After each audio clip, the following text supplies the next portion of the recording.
I'm Al from Iconic Baseball. And I'm Brian, the HighPopProfessor. Welcome to Brothers Duo! Alrighty, and here we are. Welcome back, everyone. This is episode 9 of Brothers Duo, and joining me, as always, today, my brother, Iconic Al.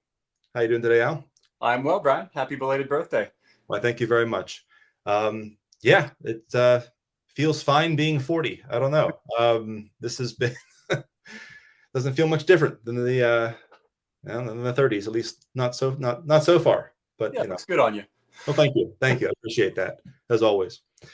Anyway, yeah, so for today, I would like to just have a discussion with you a little bit about grading in general. I don't want to make this too specific or too general. There are a lot of topics that have been mentioned recently, namely SGC, and the whole internet the last 2 weeks or so has been losing their minds over SGC, the possibility of them not being around by the National next summer or something like that. And so I don't know. Let's go ahead and begin there. Where do you weigh on something like this, Al? Oh, the future of SGC? I mean, I don't know. Nobody knows what the grand plan is, aside from maybe the head of collectors and the board, what they're doing. But it does seem like there's a strategy to slowly maybe whittle away at the services SGC offers. I'm not sure if that's a coordinated effort to make the grading slower, to not grade at public events, to make no progress on a registry. I don't know, and to not have Peter out front like they used to as a public, very public figure to head that grading company. It does seem like they're trying to kind of slowly let it wither a little bit. So I don't know where it's going to be in 16 months or 18 months, but I would guess that by 5 years from now, they've probably integrated SGC into the mass, the critical mass of PSA. They probably, my guess is they'll offer some kind of a grandfather slab transfer program or something at some point, and say, send us all your SGC slabs. We'll put them in PSA slabs for you. There's no guarantee that they'll cross over 1-to-1, but we'll do it for you at a very discounted rate. We'll give you $5 slab transfers for 12 months. Something like that wouldn't surprise me. They would probably lose money on it, to be honest. But what they would be gaining would be more people transferring all their cards from SGC to PSA, and trying to get more and more of those big cards out of SGC holders and into PSA holders. And yeah, I wouldn't be surprised if there was some initiative by collectors to integrate many of those SGC slabs into PSA slabs very cheaply, and then to slowly then get people mostly into PSA slabs. Yeah, I have to say, listening to Mike, Baseball Collector, and Darren, a lot of their reasons were really compelling. Yeah. I hadn't even really considered it, but when they were speaking out loud and you're laying forth the evidence, I tell you what, it was pretty compelling, I thought. And my take on this kind of is like yours. I'm thinking, okay, if you're collectors and with a snap of a finger, you can turn every $15 SGC submission into a $25 PSA submission, Right. plus upcharges. Like, why would you not do that? Fair point. Right? And so, I mean, it makes sense that they're winding them down. That they're being held back intentionally, not being allowed to grade at shows like the National. Slowing down their turnaround time.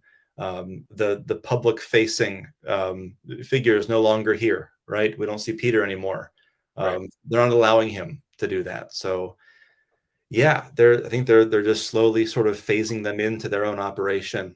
And or will they erode SGC to a BCCG sort of entity so that they are now the budget equivalent of a lower cost, higher bulk type of service where, yeah, you still can submit cards for $12 for a grade, but you're not getting the market premium when you get that card back. It might be more just for bulk, for resellers, for people that just want the look of an SGC slab in their collection, but they know they won't get then the PSA, Lexus premium, I mean, what you're saying makes perfect sense. I just kind of shudder at the fact that BCCG is. I mean, the connotations of using that particular sub brand I'm not saying doesn't go well. I'm not saying it would ever get to that point, because BCC was just kind of a joke. It's like they were almost grade ranges that they were giving cards, not even real grades. Yeah, near mint or better. Exactly. So it wasn't even really truly a grade. It was just such a joke, really. So I don't think SGC would ever be that. But yeah, that was more of an eBay condition guideline. That's what it was. Yeah, I mean, I do feel bad for guys like Theo, who are like the true SGC sort of diehards, and it does make me wonder if SGC goes away, whether it's 18 months or 3 years or whenever it is. If they do go away, where will vintage collectors go? The SGC exclusive, let's say, vintage collectors. What will they do? Where will they turn to? Especially if they've kind of decided that they are very anti-PSA and they don't like them. I mean, what option is left for them to fill the vacuum? Fair point. If you ask many of those SGC collectors, what would their move be if what I just described came to pass? If PSA or collectors did wind down SGC as its own independent grading service, but did offer this period of 12 months where you could submit all your SGC slabs for, let's say, $10, get each one of them crossed into a PSA slab for this limited time, would any of them actually do that? Or would they just keep them in the SGC slabs they're in because they like the look of it better? Yeah, I mean, there's still going to be a ton of SGC slabs out there. Even if PSA offers a program to transfer them over and put them all, if they'll crack them out, like you said, if they offer some kind of a $5 special, I think that'd be really smart to do that, by the way. Whether they do or not, I mean, just to build some goodwill and some buy-in. Basically, just get some buy-in into PSA, even for people that really don't like PSA. Well, but how good of a goodwill is it if you're sending in these PSA 6s and they come back, or SGC 6s that come back PSA 4s? Like Fair. that's gotta leave a bad taste in your mouth. Like, just kick them while you're down. Like, kick your butt as you're leaving, out the front door. Here, take that crappy grade and take your card. Go back to your. But the market might say that an SGC 5 is equal to a PSA 4. Yeah. Well, that's what the market is saying. Yeah, I don't think personally, and I'm curious if you think this, but do you think there would ever be a program that would transfer them over where they would keep the grade 1-to-1 and guarantee you that an SGC 5 would transfer to a PSA 5? I don't think so. Just because the scales are different. Yeah. what would they do with the 9.5? Well, that was going to be my very next point. They would have a really hard time there because that doesn't compute. It doesn't go. And as similar as their grading scale is, I do believe as high a grade as you can have with a crease, I do think it's a technically different number. Yeah. I think the PSA 5 versus an SGC 5 is right around that area where you can have a wrinkle in one of them, but you can't in the other. And I think that, yeah, they would end up having to either change their grading scale, which apparently they do for no reason without telling anybody, thanks to the centering change. But yeah, they would either have to do that, or I think that alone would just cause them to say, no, we have to regrade it. Yeah. So at least give it a look, give it a cursory look over to make sure, right. You're not just putting something that might have been wrongly graded to begin with in the same number slab or something like that. But I think there are differences in the two scales, minute differences in the way PSA and SGC assign grades. So yeah, and I don't think the number would be all that different. I think a lot of times, a good chunk of the time, it would be a very similar number. It'd be about the same, maybe a half grade higher, maybe a grade lower, but a lot of times a 7 would still be a 7. And so I do think that now, how often? 80%, 70%, 40% of the time will that happen? I don't know. And I do think that I feel like PSA is for sure grading a little more harshly. I think having seen videos where people have cracked and submitted in, we can pretty clearly see, even if those were cherry picked cards that were sent in that appeared to be, overgraded, undergraded, whatever you want to call it. Yeah. It does seem they are grading more harshly. You're getting lower numbers from PSA back, and so yeah, I would expect that to sort of continue if they did offer something like that. Yeah, PSA is positioning themselves to be the most stringent grader, which is what Beckett did back in the early 2000s. They were the most stringent grader, and thus they commanded a higher place in the market because people really respected the Beckett slab, 20 years ago. They did. Because they absolutely did. That 9.5 got a premium because it was very hard to get a 9.5, and it was very hard to get a 9. And so, yeah, the subgrades were a revelation back then, and you really had a sense that when you had a Beckett graded card, it was going to get a market premium.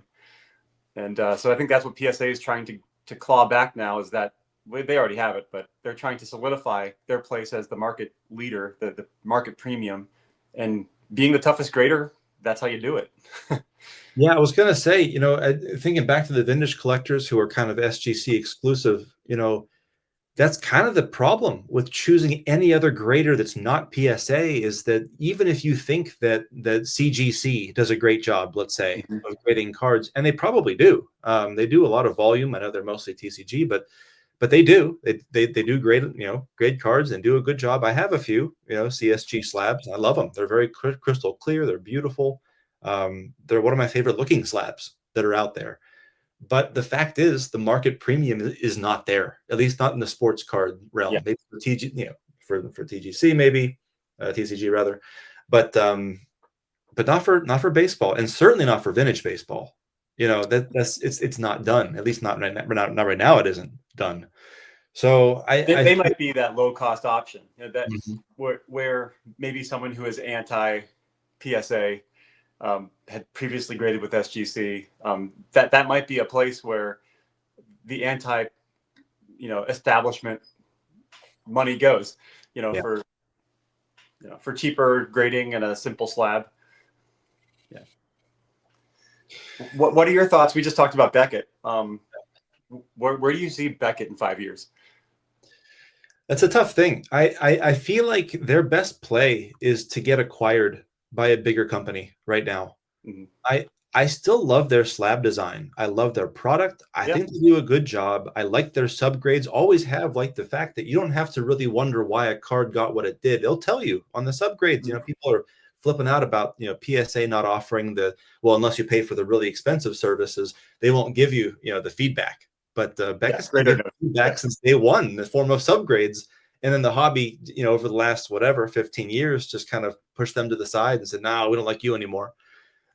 So I don't know. I'm still picking up cards in whatever slab there. I am firmly slab gnostic.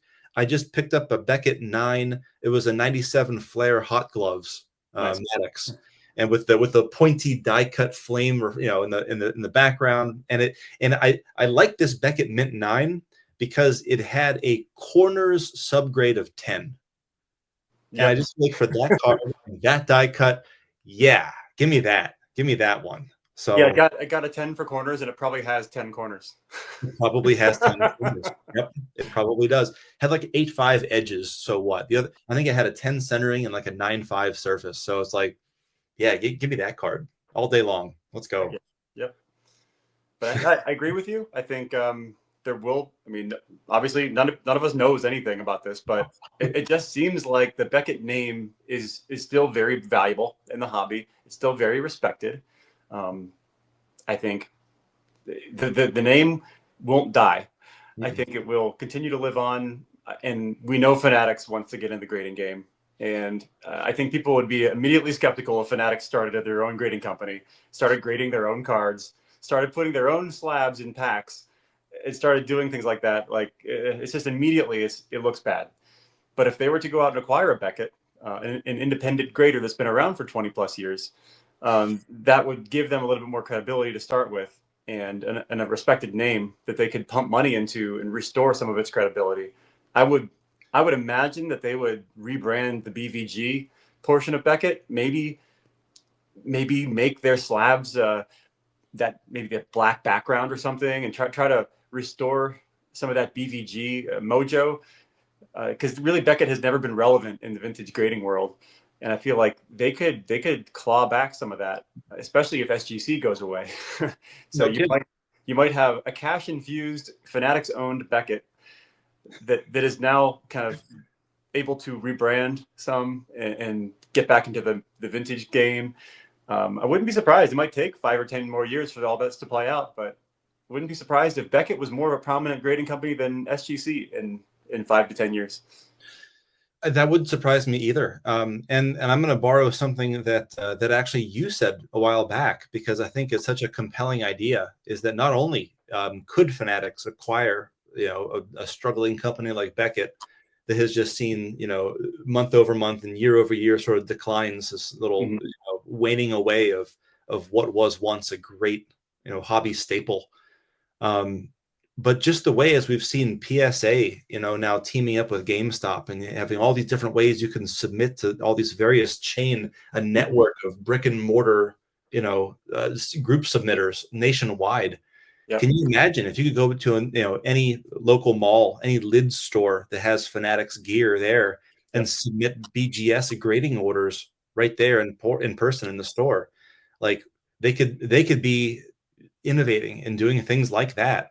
Yep. And that could put their name back on the map again. I mean, and you'd have 2 card shops in every mall now. Like you'd have maybe a circulation of Beckett graded cards on a wall in every lid store. Oh, check these cards out. These are all for sale, in the Fanatics shop or whatever.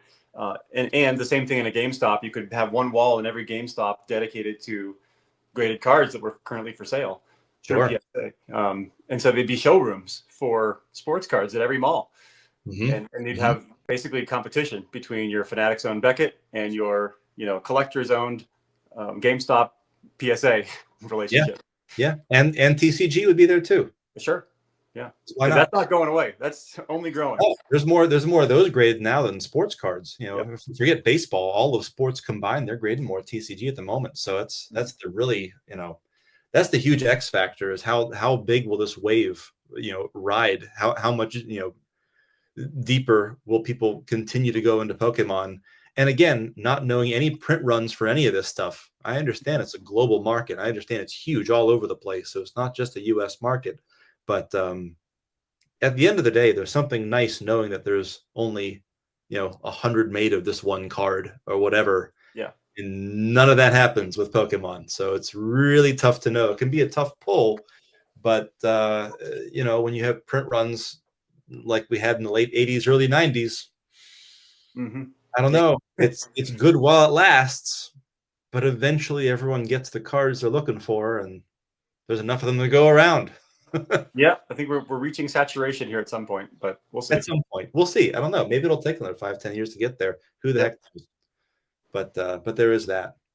And one more thing with the GameStop grading, to my knowledge, they're not accepting SGC orders at GameStop, correct? That's a fantastic point. They are not. If they were trying to grow SGC or get more flow into SGC, then they would be trying to take submissions, at every turn, but they're not. No, they have so many opportunities they could to do better with SGC, and they are blatantly ignoring those opportunities. They're decidedly choosing not to, and it has to be on purpose. It's not a mistake. It's not an afterthought. I think it's very intentional. If they're not trying to grow it, then they're probably trying to wind it down. Agreed. I hate to say it. They do a great job. They provide an excellent service. Their slabs have grown on me. I used to really hate SGC slabs. I don't anymore. I've always I like the slabs. I hate the flip. That's I really like how the black background frames up a vintage card. I think it looks great, the black background, but I hate the big honking thick black bold number on the flip. I hate that. So I don't own any modern stickers, SGC. man. Just slap some stickers on those puppies, and yes, that's what I do. That's how I handle it. The only I'll give them their due. The only good thing about having a gigantic honking number on the flip is that you can see what the grade is from the eBay thumbnail image. That's the only good thing about it. Yeah, you can see it from across the card. You can see it from across the card show. Across the whole show floor, you can see. Yeah. You can't read what card it is, but you can see it's 7. Exactly. You can't see who the card is. Yeah, you can't see what player that is. Yeah. We only collect slabs anyway, right? Oh no, flips. We only collect flips. Forget the slab. It's the flip. I want the flip with a 10 on it. Yeah. Personally, I don't collect cards. I only collect slabs. Well, you collect slabs. I collect flips. Just have them all rubber banded together. That's great. Yeah, it's fascinating. The fact that PSA, they have innovated in ways, and you're right, it's all under collectors. So you'd think SGC could have the same innovations if they wanted them to, but they don't. And so the fact that we had from a while ago now, you can take purchases from ComC and you can grade them directly. You can send them directly to PSA from ComC. And now, one of the most recent ones is now eBay authentication. When a card goes through eBay authentication, I wanted to make a video about this, but I think I'm just going to have some of my thoughts bounce off of you and see what you say about this and call that this part of the video. But that always seemed weird to me. First of all, it's going to eBay authentication. So this is a card that's probably $250 valued at least minimum. So first of all, that means you're buying an ungraded card that's $250 or more. Right. So there's that, right? But then you're telling me that you're going to pay, and I think the service level you send it in, I think it's like a $40 submission. I think that's what it is. It's like Value Plus or something. It's not the bulk rate you're getting. It's like a $40 price to go on and do that. And you're going to choose to send that card off without having ever seen it yourself and held it in your hand and looked it over. Like, I can't even fathom doing that because I'm so strict about, like, when I send cards in for, like, I put a video up like a month or two ago, a couple months when I sent in my GameStop order. Like, it was like an hour-long video, and I almost didn't upload it because I'm like, people aren't going to want to watch me just like scrutinize these cards. But apparently people did, though. Like, people actually watched it. So go figure. I was mostly doing it as a CYA in case PSA damages my cards again. Like, right. I was trying to just have visual proof that, hey, that corner was not dinged. Here it is on the video. Like, that was you. And thankfully, they didn't damage my cards this time, so that's good. That's good. But yeah, it makes me wonder, like, who would actually choose to use that service on a card? It might as well be sight unseen. Look, I know you can have good quality pictures in your auction listings. I get that. But depending on how the light hits it, that as a seller, you're trying to make your card look as good as possible. And it only has to be within these blanket, near mint or better conditions, or excellent, whatever that means. And so I'm thinking the PSA. So first of all, I have a bunch of thoughts. First of all, who uses this is my thing, because if it's me, I want to look at my card very closely before I choose to allocate more hobby dollars and sink it into something that, whatever has an indent on it or a crease or something that's going to just, destroy the grade. And then second of all, I think that the eBay authentication process, I mean, they already have to have been doing some sort of grading anyway, because if the condition of the card didn't meet that near mint or better specification, then it gets kicked back and it doesn't make it through authenticity. Right. And then so they've already been, effectively doing that, even if they didn't assign an actual number to it. And then you get to the other case where it's like, okay, what if something goes through eBay authentication? It passes the eBay authentication, it goes to PSA, and then PSA grades it like a 6. Right. Or doesn't slab it because it's min size, or maybe it's not authentic. Right. And so, because I know that eBay authentication has 100% passed through a fake Johnny Ray error card. We've seen it. Our dad bought one. I looked at it. I told him it was no good. eBay authentication wouldn't let him return it. So he had to file a chargeback on his credit card. and I listed a very detailed email telling them every single little thing that was wrong with this card. But they're not perfect either. So what happens when eBay authentication says, yeah, that's near mint or better, and it comes back as, I don't know what the answer is, but it just seems like there's so many places along the chain that something could go wrong. It's like a game of mousetrap, Yeah. the old school, This is why grading is so important to the hobby. Because once a card has been rendered authentic, once a third party that's respected has assigned it a numerical grade and has assessed it in some way and encapsulated it in a tamper-proof holder, there is at least some measure of certainty on both sides that the seller is selling something authentic and the buyer is buying something of a certain quality. And so this has been happening in the coin industry for decades and decades and decades. I think coin grading started like 20 years before card grading did. So you don't, at least I don't have the intimate knowledge of the coin hobby like I do of the sports card hobby. Maybe Adam from Vintage Sanctuary could speak to this, but I've never heard a coin collector, and our dad collected coins for a lot of years, so I have heard him talk about coin grading, but never in a way that was like controversial. Never in a way that was like, oh yeah, this is an MS63, it's way overgraded, or I can't believe we're slabbing these coins. We're not collecting coins anymore. We're collecting slabs. Like, you never hear coin collectors talking in those terms. Maybe it's because there's been 20 more years of hobby evolution that's happened in the coin hobby that hasn't happened yet in the card hobby. Personally, I think we're going to be looking back at these conversations where people are discrediting grading altogether and saying it's a scam and saying, I can't believe we're collecting slabs and not cards. And I think it'll look silly in 20 years because it'll be such an integral part of the hobby. It already is. Yeah, that's fascinating. So for those who are out there to play devil's advocate, and if one respected grading company says that there's a card it's min size, or won't be graded, or just says authentic because of that authentic min size, and then it's cracked out, sent to another company that's then graded a 6.5, let's say, like the DiMaggio Worldwide Gum. So is that someone has lost a lot of money in that somewhere along the line, right? This card sells for 100 grand more. So is that not make grading a scam then? Right. It's an isolated incident that, it doesn't look good for the grading company. But it certainly doesn't discredit grading as a whole. Any 1 or 2 or 5 examples that out of 1 million cards a month that are graded isn't a discredit to the entire system of grading.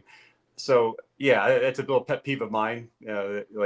Because there's an example here and an example there where mistakes were made, or a drastic differing of a grading assessment occurred, that doesn't mean that grading as a whole is a joke or a scam. It just means it's a human process made by humans. Errors are made by humans, and there are millions of cards graded every month, and there's going to be the occasional slip up, and there's going to be the occasional mistake made. That doesn't mean the whole process is flawed. It just means it's not perfect. If that's your bar, perfection, then guess what? Everything is going to fall short of that. Yeah, it's so funny. Well, I could take that in a couple of different directions. I think that first of all, as a numbers guy, as a guy who has hobby numbers episodes, and as a math teacher, I think you're spot on when you are saying, you're grading 1 million cards a month, even if you're grading at 99% accuracy, or some absurdly high 95, 98% accuracy. 1% of 1 million is still a heck of a lot of cards that have wrong flips on them, or wrong grades on them, or whatever. But also, yeah, you're missing the boat here that 99% of the time, or 98% of the time, it's a really valid, useful service. It helps transactions go smoothly. Buyers know what they're getting. Sellers know what they have. Yep. I mean, it really lubricates the hobby economy and allows, sales to happen online with confidence. And so it's very useful service. Oh yeah. People complain about the U.S. Postal Service, for example. 99% of packages get to where they're going. and it's the best way, the most efficient way to operate. If you're trying to get something across the country to somebody else, you drop it in the mail, you put it through the postal service. Yes, the customer service sucks. Yes, they lose packages here and there, or one goes missing here and there, but 99% of the time, the U.S. Postal Service gets things where they need to go, you know, and they do it efficiently and they do it well. Yeah, and they do so despite the human element being involved that is imperfect. Yeah. Now, you did mention the human element, and so that makes me wonder, what do you think about tag, like tag grading, and some kind of an automated, the idea that you would have not only perfect consistency when it comes to grading a card, but that someday you would have a kiosk sitting in a mall or a card shop somewhere where you literally put your card in, it will analyze it and slab it and spit out a tag slab with the, you know, the grade etched in that acrylic case or whatever it is. What's your opinion on tag grading in general? I mean, it's impressive what they've been able to do. I'll give them full marks for being able to standardize a grading process for modern cards. My skepticism comes in, will that ever be applicable to a pre-war card? Could you ever apply that model to a chewed up T205 card?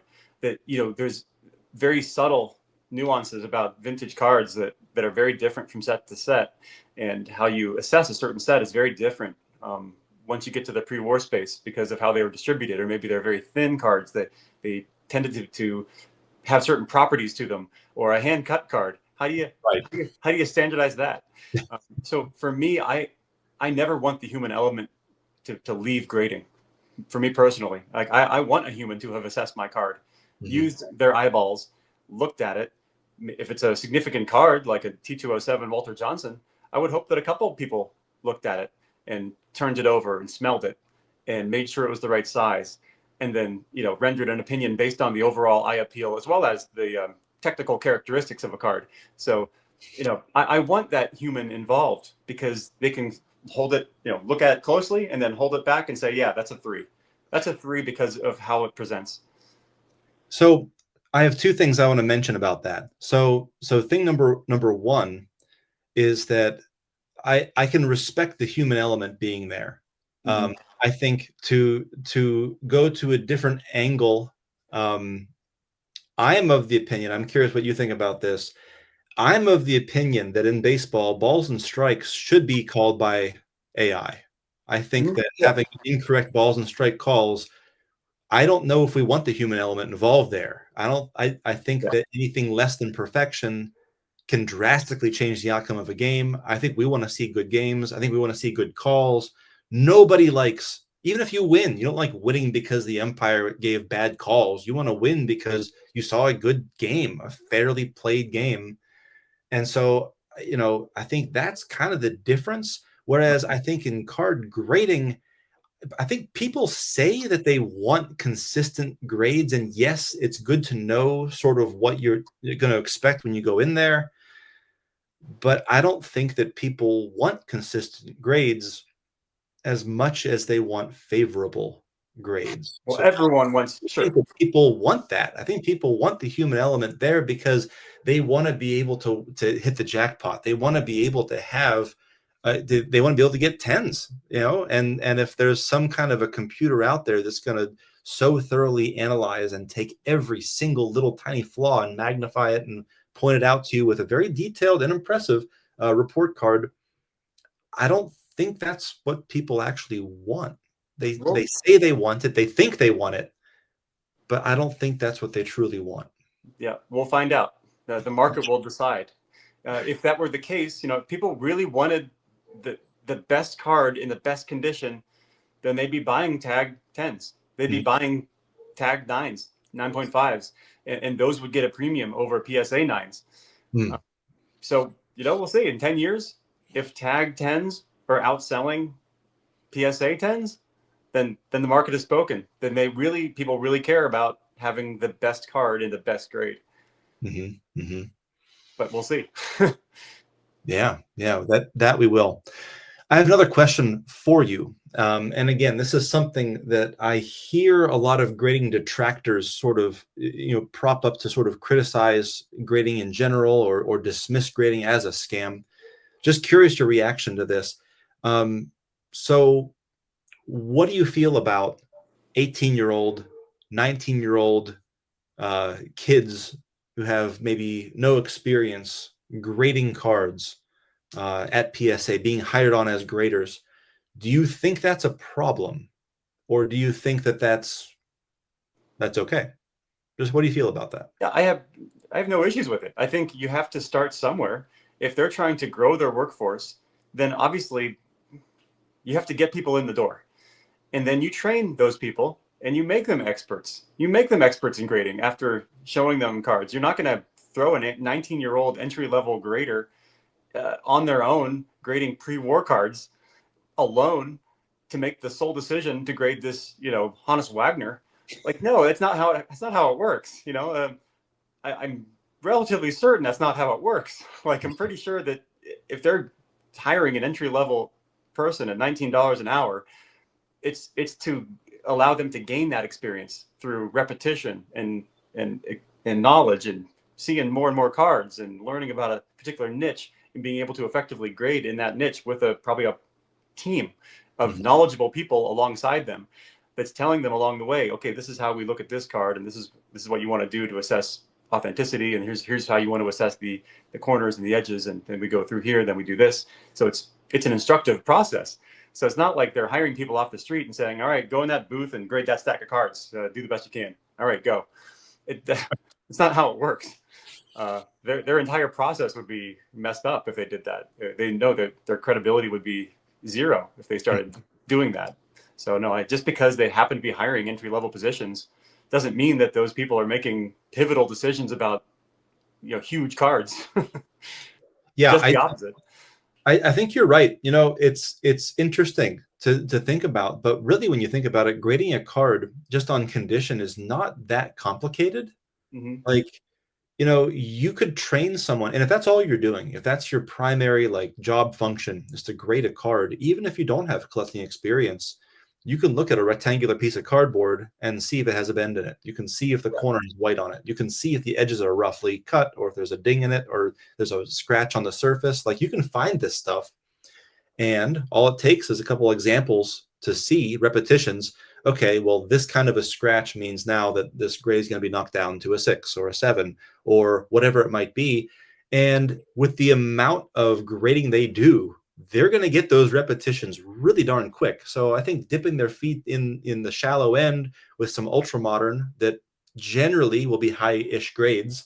You're not going to see a lot of grade variance there. It's mostly going to be 9s and 10s with, some 8s and 7s and occasional 6s. Fine.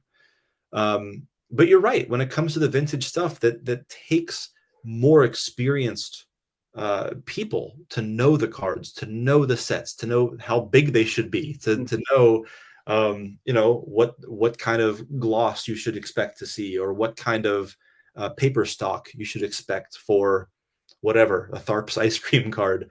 Because not everyone has that. That's why I think it's taking PSA so much longer to get vintage orders back than it is other ones, because they're waiting for the people that have that specialized knowledge to be able to actually be the ones to look at it. They're not sending the vintage cards to the 18, 19-year-olds that are coming in there.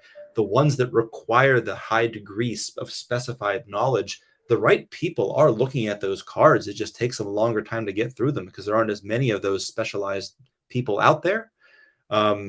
So yeah, I think that for ultra modern, especially if that's what most of the cards being sent in, if that's what they are, I'm a high school teacher, and I think I work with teenagers, high school and middle school. I've taught, for a long time, and I betcha that especially if someone's applying and they have an interest, right, in the card hobby, they probably already have a collection of their own, or at least experience around cards if they're applying there.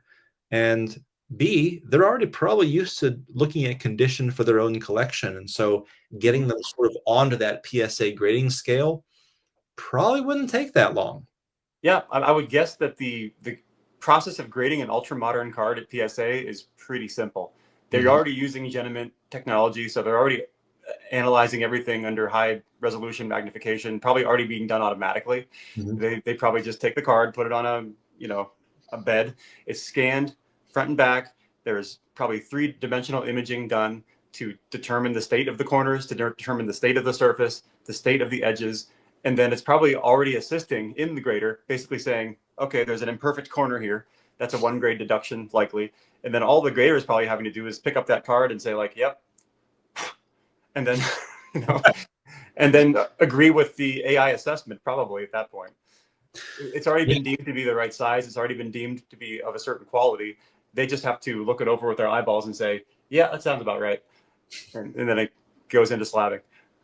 I would love for that to be the case. I wish that were the case, but I don't think that that's probably the process. Maybe not yet. Exactly as you detailed. Yeah, someday technology will get there.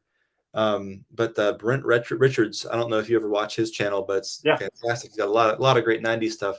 He put out a very important video, I think, about a couple of PSA snafus. And of course, yeah, you can cherry pick the ones that aren't, you can definitely, but there was one particular card he showed that was a Wally Joyner Gallery of Heroes, where this corner was just completely destroyed.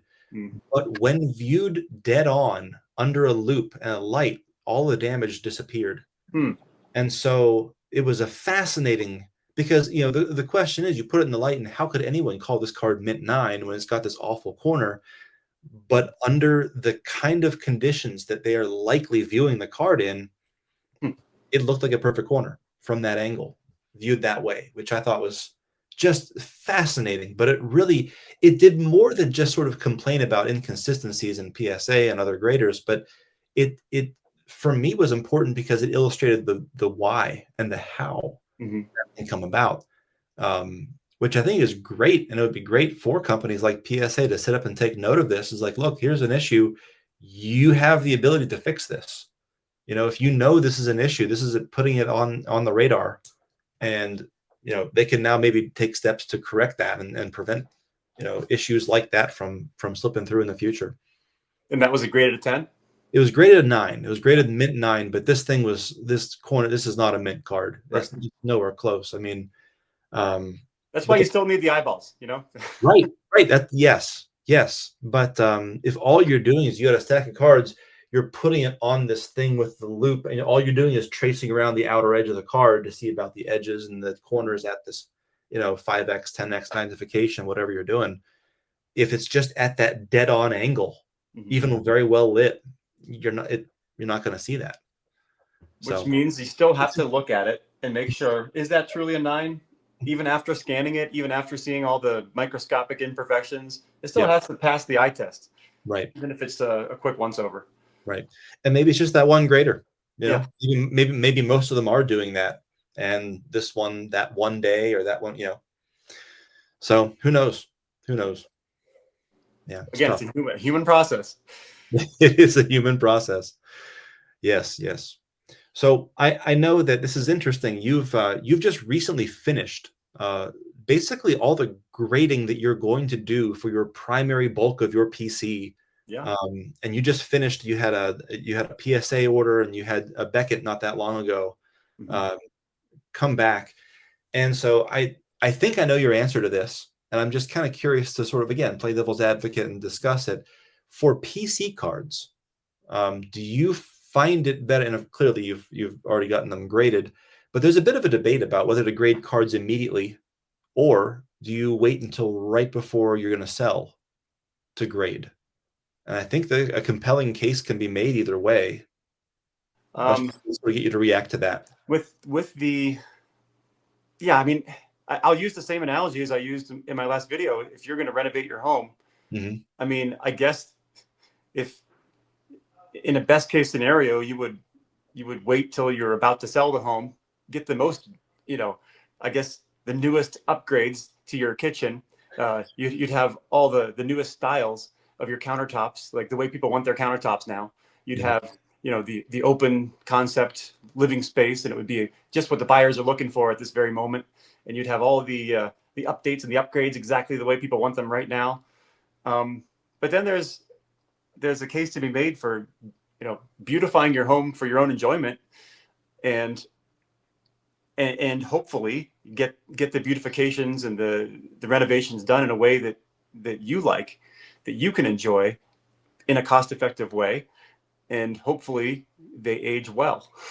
The renovations you made 20 years ago, if you made them well and you made them correctly, maybe in a classic style that maybe isn't too bold or, isn't going to go completely out of style, then maybe your classic renovations you did 20 years ago hold up well. And when you go to sell that home, you got those renovations done a lot cheaper, and hopefully beautified your home. You could enjoy those beautifications you made, those modifications you made to your home, and you did them cheaper. If I can get my cards slabbed well in grades that I don't mind having, in slabs that I like, then I can flip through them in my slab binders and enjoy them the whole time that I own them. And the companies still exist. 20 years from now, 30 years from now, if I'm ever looking to move on my collection and at some point, my preference would be to have them slabbed now. And if I slab them right and I like the way they are, then I'm sure when I look to move them along. So I have a Walter Johnson in an old SGC slab. I love that thing. I mean, I like that it's actually in an old SGC slab because it speaks to a time when SGC was truly independent, and SGC was truly looked at as the premier pre-war grader. That was sort of their niche back then. SGC was looked at as the pre-war specialist grader because they had the most knowledgeable people at SGC back then, and their knowledge of pre-war was like unparalleled. So the few cards I have in SGC slabs are in the old slabs, the old SGC slabs with the green and the small, like the 100-point scale. Yeah. And personally, I love those things because it just speaks to a simpler era of SGC. And I think they'll age actually better than modern SGC slabs. That's just my hot take. Very interesting. Very interesting. So I know I want my collection slabbed, and that's how I like to enjoy my collection. And I think that won't be an issue if I'm moving along a 20-year-old PSA slab in 30 years. And I was going to say the old SGC, the number grade is much smaller, and so it doesn't distract. Exactly. Yeah, there you go. It's more of a technical number that kind of fades. You don't really look at when you see an SGC 35 or a SGC 40. It doesn't really okay, what's that even mean? Okay, whatever. It's more just like, wow, that's a beautiful card. Yeah. It's not. There's not like a big 2.5 staring you in the face. Yeah. Yeah. No. I get it. I get it. Yeah. I guess there's I kind of have mixed feelings about it. I kind of see both sides of it. I mean, clearly, I have. I do submit cards for grading. I have now. Most of what I have, I think. I've graded the bulk of what I have, and I think that if I do acquire other cards that are ungraded, and I think that there could be value added by submitting them, I'll set aside cards to occasionally, I guess, submit in the future. But I've slowed down on them, and really what I've sort of shifted to is I have a box right now of some like top loader cards that I'm going to put in Mag Pros, and so I'm going to start sort of ramping down my PSA submissions, ramping up my Mag Pros, and getting more of those labels printed out. I've fallen behind on that, but that's kind of the direction I'm going to head. I guess another way to phrase that is that at some point, the PSA slabs that aren't the newer kind, the old style labels just don't tend to command the same premium. And so it's like, well, you could send your cards to get reholdered, but if you're going to do that again anyway before you sell, why grade them in the first place? Why not just wait until, and so, and it's true, we don't really know what the future holds as far as what's going to be in style, what's going to be the company that's at the top of the heap, although at this time it doesn't seem likely that anything aside from PSA would be. But we don't know. What I would say is it's more likely that grading gets tougher than gets easier in the future. That's a fair point. It's much more likely that grading gets more expensive than cheaper in the future. So that's why I tend to lock in a grade now. And if 20 years from now, I want to take a batch of my really Gen 1 PSA slabs and cross them into whatever the newest PSA slab is in 20 years, whatever it is, $20 a card, then maybe I'll do that a long time from now. But but I'll have those grades locked in. I'll have those grandfathered grades, so to speak. I'll have like a PSA whatever in this card, and PSA, the PSA guarantee protects those grades. Meaning if you have a PSA card of a certain grade, doesn't matter how old the slab is, they'll honor that grade and they'll cross it into a modern slab. And if it doesn't cross for any reason, it's not like they're really regrading it, but if for some reason it didn't cross, then you'd be compensated for the difference. Yeah, there's another little wrinkle in the idea too, that for some cards, at least some 90s cards that I'm into, and most notably, I'm thinking of the 93 Finest Refractor set. Mm-hmm. That one in particular, there's an interesting quirk involving the grades of those cards and the values of those cards and the conditions of those cards, specifically with hulking. Yes. And there are a lot. I would say the vast majority that I see for sale of these PSA 10s have not like terrible hulking, but a reasonable amount of hulking to where if they were graded, they were cracked out and graded today, those grades would be a maximum of an 8. Mm-hmm. Just because of the surface sort of being no longer as nice looking as when it originally had been graded in an older. A lot of those are in very old holders. Yeah. Because they always were premium cards, even, What are your thoughts on hulking in terms of the long term? Well, do you think someday that every refractor that can hulk will hulk? That's a great question. And do you think at that point, is it looked at as patina? Is that looked at as a patina on the card that is inherent to the design of the card and the chemicals used to make it? So we just look at that as, oh yeah, that's just some patina that shows up on pretty much every refractor of this type. And it's just accepted and people move on. They're like, okay, yeah, but that's just patina of that card. I think, again, it's hard to say without knowing. Again, no one has the crystal ball and can see the future. I almost treat hulking like centering. Mm-hmm. You have some examples of pre-war cards that are you never see, or even just vintage cards that are never centered. They're never centered properly. Correct. You will never find a centered copy of whatever it is. And yeah, 1953 Johnston cookies, Warren Spahn, never seen one centered in my life. and not even right, and not even like old vintage. I mean, like even like an Ozzie Smith rookie card or something. Like you're not going to find one centered. Like you just won't. Really. I mean, I have one. Okay. Well, very nice. You found the diamond in the rough then. Yeah. And so I believe that when you do find the rare, it's kind of like what Double D Dylan says. Like the true rarity is in that centering. Like it's not hard to find 50s and 60s cards. You can find them, but finding a centered copy is like, yeah, it might have, like you said, the patina might have some rounded corners. Okay, but find the rare centered one, right? And good luck with that. And see the kind of premium that might get within whatever grade tier it is. And I think that hulking is a lot like that, because believe it or not, like no one to this day knows what causes it. People speculate that it's exposure to light or exposure to air or exposure to or whatever it might be. But the fact is, people are opening up old wax, and these cards are coming out already hulked out from the pack. So it's not that. Maybe it's temperature driven. If something was stored in a hot attic or but no one knows. No one really knows exactly what causes it and what makes it worse in some cards versus others. And so regardless of what causes it, I don't think, I mean, someone's asking me, will all cards hulk? And eventually in 50 years, they'll all just turn bright white and all washed out. And it's like, well, no, I don't think that's going to happen either. But what I do think is that the rare few that exhibit minimal hulking or no hulking, they will become rarer and rarer to find. And I think that because the unhulked ones look so good, they look so much better, that I think they are going to command an absurd premium.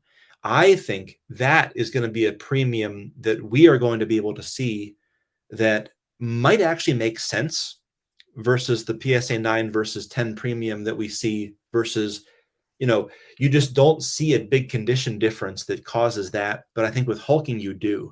Mm-hmm. I think we can wrap up. There was a there's something again.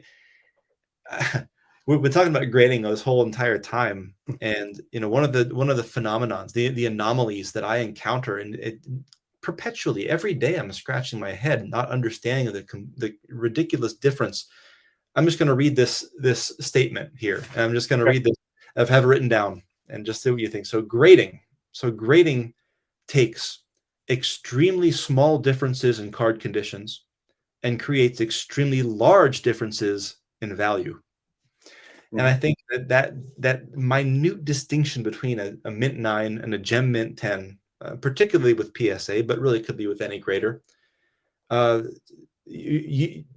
it's well, I don't know. It's a head scratcher. It's in every collectible market, though. It's differentiation, and it creates scarcity. And so, at the high end of a bell curve, there's just a smaller distribution of items available at that end of the bell curve. So it's just I get it, but that's how every collectible market works. The few items at the high end exhibit characteristics that are rare, and so that's why grading makes a difference, such a difference in value at times. That's my take on it. Yeah, I guess my concern is that you see, a 93 finance refractor. I don't know. Take Barry Bonds, for instance, and you look at the value of what like a PSA 8 versus a PSA 9 versus a PSA 10 is going to be, and you're looking at a PSA 8 maybe being like, I don't know, $800, and a 9 maybe being 1,500, and maybe a 10 being $4,000, $3,000 or $4,000, something like that. And when I see a 10 slab that is pretty severely hulked out, and like I know that if that card were cracked out and resubbed, it would get higher than an 8. Yeah. And yet the market doesn't seem to care, because that thing will sell for that 3,000 or whatever, 3,500. It will sell for that premium because of the number on the flip, and not because of the actual reality of the card that is sitting in that holder. And so that creates a mystery for me, because how good are those numbers anyway? Sometimes in cases like that where they were graded a 10, and maybe it was a 10 when it was graded, but it has hulked out since in the slab. And so what are you saying? That there's a market inefficiency? Do you think that card is undervalued in an 8 that has high eye appeal, and the card that in a 10 with a great deal of hulking is overvalued in your estimation? Yes. So you think that that's a market condition that will change? It's undergraded. Like, I have that card. I have the Bonds in an 8, and it exhibits pretty typical hulking of what you would expect to see. Not particularly bad, but typical. And what I think is that I believe that there actually do exist legitimate PSA 10s that exhibit no hulking of that card. And those are astoundingly rare, but they exist. But in my opinion, the 10s that look like my card should probably be valued close to 1,000. And I believe that the true gems, the 10s that have no hulking, probably should be 10 grand. That's what I think, because that's what that kind of condition scarcity truly means. That's finding that rare centered vintage card. Yeah. And so that's what makes markets, is you see an inefficiency. And so you can put your hobby dollars into that, arbitrage opportunity. And hopefully if you're correct in your assessment and you're taking advantage of arbitrage in 10 years, you'll be sitting pretty well. I mean, I'm not a buyer of PSA 10s generally, but if I were going to buy a PSA 10 of a 93 finance refractor, I'd be picky as hell. And I'd probably turn 95% of them. I'd say, nope, nope, nope, nope. I'd wait until I see the one, and I'd pay up for it. I'd pay over comps, because I know that good luck finding one that's like that. Good luck finding one that looks better than this, because you won't. Okay, then. Who is your PSA 10 buyer then? If you're not a PSA 10 buyer, who is your PSA 10 buyer? And do they care nearly as much about the nuances? They don't, because a lot of the PSA 10 buyers, they're playing a different game. Yeah. They're playing registry games. They're playing, I don't even know what they're playing, but it's not the game I'm playing. So will the market I don't give them. crap about what slab it's in. I just want a nice card. But you're telling me that this awful hulked out looking 10 is going to command that premium? Not in my book. Yes, but that's your book. But the That's market, correct. Yes. the market will value it however the market will value it. That's right. And sometimes the market's stupid. Yeah, that's why I don't like the term overvalued and undervalued, because it's just valued. The price is the truth. The price reflects a current market condition of a certain item, and whether you like it or not, the price is the truth. And so where is the value? Is the value in the actual card itself, or is it in the flip? Well, it depends on what the market says. Yeah, that's disturbing. Price is truth, and undervalued just means that you value it higher than the market does. Yes, and this is why I pay up for cards. Mm-hmm. If I'm going to pay, and I willingly pay over comps for certain cards. Not all the time. I'm not looking to get taken to the cleaners here every time I buy a card, but when it matters to me, I 100% will. Mm-hmm. And I feel like you do too. And I feel like there are cases and times when a lot of very serious collectors will do that. Sure. So you see the right card at the right, even if you're paying a market premium, mm-hmm. then yeah, you're going to pay up because you value it more than the market. Yep.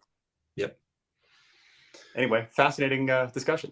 Yeah, and I think we just hit the hour mark here. So oh wow. So let's go ahead and I think on that fiery note, this has been fun. Absolutely, always is. Absolutely.